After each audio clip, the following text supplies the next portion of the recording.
ఢిల్లీ పర్యటనలో ఉన్నటువంటి సీఎం రేవంత్ రెడ్డి రాష్ట్ర ప్రయోజనాల కోసం కేంద్ర మంత్రులతో వరుస భేటీ అవుతున్నారు. కేంద్ర క్రీడా శాఖ మంత్రి మన్సుఖ్ మాండవీయతో రేవంత్ రెడ్డి భేటీ అయ్యారు. సీఎంతో పాటు డిప్యూటీ సీఎం భట్టి విక్రమార్క, రాష్ట్ర పర్యాటక ఎక్సైజ్ శాఖ మంత్రి జూపల్లి కృష్ణారావు సమావేశమయ్యారు. జాతీయ అంతర్జాతీయ క్రీడల నిర్వహణకు అవసరమైన మౌలిక వసతులు తెలంగాణలో ఉన్నాయని కేంద్ర మంత్రి మాండవీయకు రేవంత్ రెడ్డి తెలిపారు.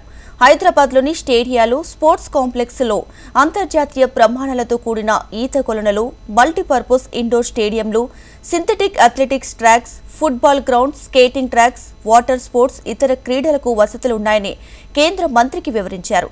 ఇక భవిష్యత్తులో Olympics, Asia games, commonwealth games తెలంగాణలో నిర్వహించే అవకాశం ఇప్పించాలని కేంద్ర మంత్రికి విజ్ఞప్తి చేశారు.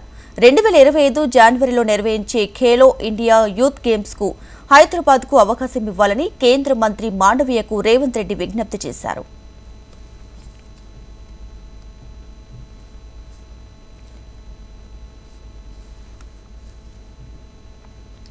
ఇక తెలంగాణలో కొన్ని ప్రాంతాల్లో క్రీడా నైపుణ్యాల వెలికి తీసేందుకు స్పోర్ట్స్ యూనివర్సిటీ ఏర్పాటు చేయాలని నిర్ణయించినట్లు మాండవీయకు తెలిపారు.